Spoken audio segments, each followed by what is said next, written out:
अस्सलाम वालेकुम, कैसे हैं आप सब। Welcome back to my channel. Pakistan cricket team ने आज जो प्रैक्टिस मैच खेला विक्टोरियन 11 से, दो रोज़ा का ये प्रैक्टिस मैच है। एंड इसमें जितने भी हमारे जो स्क्वाड के प्लेयर्स हैं वो पार्टिसिपेट कर सकते हैं।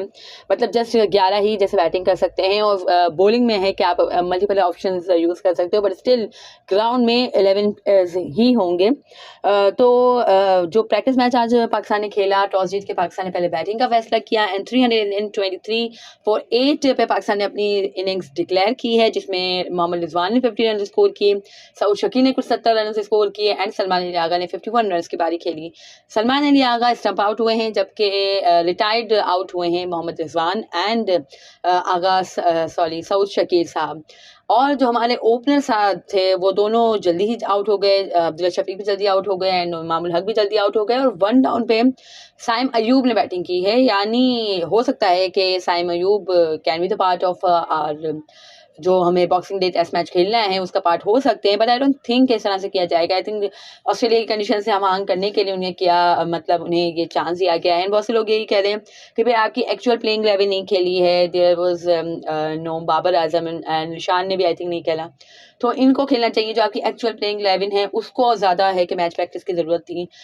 तो खैर मैं एग्री करती हूँ कि अगर बाबर आजम को खिला लिया जाता तो बेहतर होता, क्योंकि obviously is struggling to score runs. तो अगर वो खेल लेते तो ज़्यादा बेहतर होता, बट स्टिल मैं बताते चलूँ, कल हमने यहाँ पे बात की थी कि एमसीजी में ये जो प्रैक्टिस मैच है वो हेल्ड होगा, बट एमसीजी में नहीं हो रहा। कोई ओवल करके कुछ ग्राउंड है वहाँ पे ये प्रैक्टिस मैच खेला जा रहा है। विक्टोरियन 11 से पाकिस्तान की टीम का जो हो रहा है ये प्रैक्टिस मैच, वो जो मेलबर्न के जो क्रिकेट ग्राउंड है उसमें नहीं हो रहा है।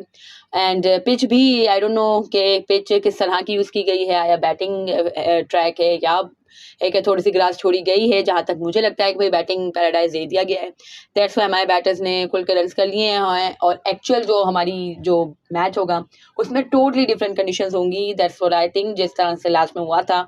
और खैर आपको जब मोहम्मद हफीज़ साहब जो के डायरेक्टर साहब हैं उन्हीं की गुजारिश पे ये प्रैक्टिस मैच पाकिस्तान को दिया गया है 2 रोज़ा। तो जब आपने देखा ही था कि भाई आपको पहले कैनबरा में है कि वहाँ पे प्रैक्टिस मैच खिलाया, फिर पर्थ की अलग पिच थी, तो यानी आपको प्रैक्टिस मैच की कोई है कि आपको उसका फ़ायदा नहीं हुआ।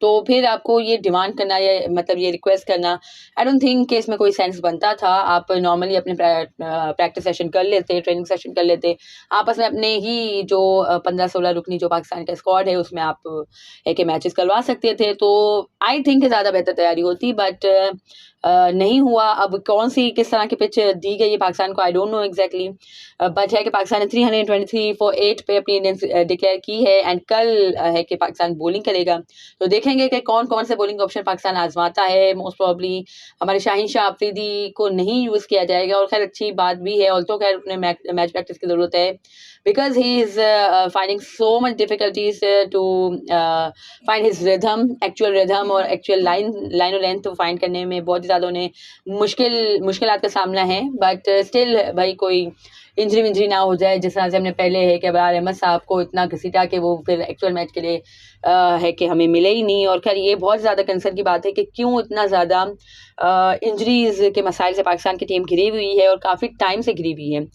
और खैर इसके अलावा है कि अब कल जैसे कि मैंने कहा कि भाई पता चलेगा कि पाकिस्तान के बॉलर्स की क्या है कि होती है, और किस तरह से बॉलिंग कॉम्बिनेशन पाकिस्तान आजमाएगा, और किस तरह की बॉलिंग कॉम्बिनेशन के साथ पाकिस्तान जाएगा। क्योंकि खुर्रम शहजाद भी ऑल नो के रूट आउट हो चुके हैं पूरी सीरीज से, तो पाकिस्तान को पेसर में है कि कुछ ना कुछ चेंजेस करनी है। इसके अलावा ये खैर ये भी खबर थी कि मोहम्मद रिजवान एंड साजिद खान को है कि इंक्लूड किया जा रहा है बॉक्सिंग डे टेस्ट के लिए at the place of Sarfaraz Ahmed and Faheem Ashraf. तो आई थिंक अच्छा ये डिसीजन होगा सरफराज अहमद की जगह पे रिजवान को खिलाना, क्योंकि खैर प्रैक्टिस मैच उन्होंने 50 भी स्कोर कर लिया, और तो कुछ 30-35 रन सरफराज अहमद ने भी स्कोर किए हैं, but still Rizwan as we all know कि भाई कीपिंग स्किल माशाल्लाह उनकी बहुत अच्छी हैं, एंड है कि बैटिंग में भी पेस को वो ज़्यादा अच्छा खेलते हैं, और जहाँ तक बात है सरफराज अहमद साहब की तो स्पिन को अच्छा खेलते हैं।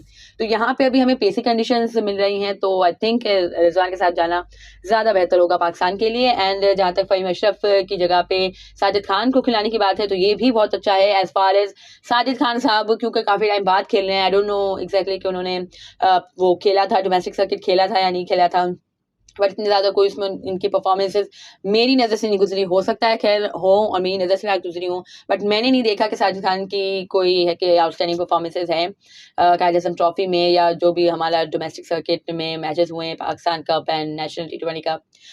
तो मुझे उसमें कोई इतनी अच्छी परफॉर्मेंस नज़र नहीं आई, बट स्टिल भाई मतलब जब से उन्हें ड्रॉप किया गया था, इससे पहले तो उनकी परफॉर्मेंसेस अच्छी थी, बट लेट्स होप कि अब अगर उन्हें टीम में शामिल किया गया। खैर अभी भी इसकी कोई मुतसद्दिका ज़राए से तस्दीक नहीं हुई है कि आया रिजवान खेलेंगे ही खेलेंगे एंड फ़हीम अशरफ को ड्रॉप किया जा ही रहा है, बट है कि यू नेवर नो, खैर हो भी सकता है।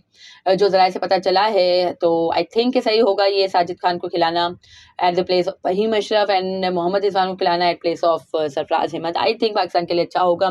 दूसरी बात है कि आप वसीम जूनियर के साथ जा सकते हैं खुर्रम शहजाद की जगह पे, लेकिन है कि आप मीर हमजा के साथ भी खैर जा सकते हैं। दोनों के साथ जाएंगे तो आपको है कि बेहतर रिजल्ट आई थिंक मिलेंगे, बट मेरा ज़्यादा झुकाव वसीम जूनियर की तरफ होगा, क्योंकि वसीम जूनियर पुराना बॉल बहुत अच्छा करते हैं और है कि ऑस्ट्रेलिया में पुराने बॉल से थोड़ा सा रिवर्स स्विंग मिलता है एंड रिवर्स स्विंग को अच्छा यूटिलाइज करते हैं वसीम जूनियर साहब। तो आई थिंक कि पाकिस्तान को वसीम जूनियर के साथ जाना चाहिए, बट है कि मुझे ऐसा लग रहा है कि पाकिस्तान की टीम मीर हमजा के साथ जाएगी। तो खैर ये भी बुरा डिसीजन नहीं होगा, आई थिंक अच्छी परफॉर्मेंसेज दी हुई हैं उन्होंने कायद आज़म ट्रॉफी में मीर हमजा ने, तो पाकिस्तान खैर जा सकता है। आई डोंट नो एक्जैक्टली कि पेस क्या वो कैरी करेंगे, अगर तो अच्छी पेस से करते हैं तो फिर बहुत ही अच्छा साइन होगा पाकिस्तान की टीम के लिए। सो खैर ओवरऑल अब कल है कि बॉलिंग के जो भी हमारे है कि कॉम्बिनेशन होगा वो डिसाइड होगा कल की परफॉर्मेंस देख के। एंड बहुत से लोग इस बात पे भी तनकीद कर रहे हैं कि भाई साइम अयूब आपकी टीम का हिस्सा नहीं है, तो आपने उनको खिलाया है, रिजवान को खिलाया है और इस तरह से आपने बैटर्स खिलाए हैं जो आपकी टीम का हिस्सा नहीं है, तो एक्चुअल जो आपकी प्लेइंग 11 का हिस्सा है आपको उनको खिलाना चाहिए। तो आई थिंक साइम को इधर आजमाने का मकसद हो सकता है ये भी हो कि किसी एक ओपनर को ड्रॉप किया जा रहा हो। अब वो ओपनर कौन होंगे? Abdullah Shafique, I don't think कि ही शुड बी ड्रॉप्ड, क्योंकि अब्दुल्ला शफीक आपको किसी भी मौके पे आपको आउटस्टैंडिंग इनिंग खेल के दे सकते हैं, we all know that. And Imamul Haq को अगर आप ड्रॉप करते हैं तो इमामुल हक ने लास्ट टाइम मतलब लास्ट मैच में अच्छी फाइटिंग 60 कुछ रन उन्होंने स्कोर किए थे, तो आप उनको भी नहीं ड्रॉप कर सकते। तो हो सकता है एक पॉइंट तो ये हो सकता है कि साइम को कंडीशन से हम करने के लिए आपने खिला दिया है, या ये भी पॉइंट हो सकता है कि भाई आप या तो अब्दुल्ला या इमाम में से किसी एक को ड्रॉप कर रहे हो एंड साइम को आप रख रहे हो टीम में, बट आई डोंट थिंक ऐसा करना चाहिए। अभी आपको अभी आपको अब्दुल्ला एंड इमाम के साथ ही ओपन में जाना चाहिए एंड देन वो मतलब वही जो बैटिंग ऑर्डर है वही होना चाहिए। जस्ट फ़हीम अशरफ की जगह पे आप है कि दूसरे को खिला सकते हो। तो आई थिंक ये जो बैटिंग ऑर्डर है वो तो आपका सही है, आप सरफराज अहमद की जगह पे रिजवान को खिला लें तो मजीद डेप्थ आ जाएगी बैटिंग में। एंड खैर पिच तो हमने देखी ही थी, बहुत ही ज़्यादा ग्रीन थी पिच, तो मुश्किल तो होगी ओबियसली। एंड आई थिंक उसी स्ट्रेटजी के साथ ऑस्ट्रेलिया की टीम जाएगी। और है कि जो पिच में हमने देखा था कि लास्ट फोर्थ डे पे जो बिगाड़ पैदा हुआ था या जो अनप्लेएबल हो गई थी पिच, तो मुझे लगता है कि इसी तरह की पिच यहाँ पे भी तैयार की जा रही है। सो अगर तो पाकिस्तान टॉस जीतता है तो पाकिस्तान को पहले बैटिंग करनी चाहिए, ताकि पहले बैटिंग निस्बतन बेहतर होगी, but you never know with Aussies, हो सकता है ये कंडीशंस उन्होंने इस तरह की बनाई हो कि पहले मतलब एज टाइम पासिस थोड़ा सा बैटिंग के लिए कंडीशंस है कि सूटेबल हो जाए। तो खैर अब ये पाकिस्तान की मैनेजमेंट का काम है, जो कि एक जमे गफ़ीर वहाँ पे मौजूद है, पाकिस्तान का सपोर्टिंग स्टाफ, तो उसका काम है कि भाई सही तरीके से पिच को रीड करे कि आया पहले बैटिंग के लिए बेहतर होगी या बाद में बैटिंग इस पे है कि आसानी से हो सकेगी, जो कि खैर हमने रिसेंट पास में तो नहीं किया है, पिच को रीड करना हमें नहीं आता है। एंड अब मोहम्मद हफीज़ साहब से उम्मीद तो है कि भाई वो अच्छी पिच रीड करेंगे और अच्छे तरीके से डिसीजन लेंगे पाकिस्तान की टीम के। So let's hope what happens at boxing day test match कल। तो खैर पहले तो ये देखेंगे कल के हमारी बॉलिंग परफॉर्मेंस क्या होती है, तो उस पर भी इंशाल्लाह तबसरा करेंगे। और अगर आपको मेरी ये वीडियो पसंद आई हो तो इसे लाइक कीजिएगा, share it with your friends and family, and do subscribe to my channel for more such content. अल्लाह हाफिज़।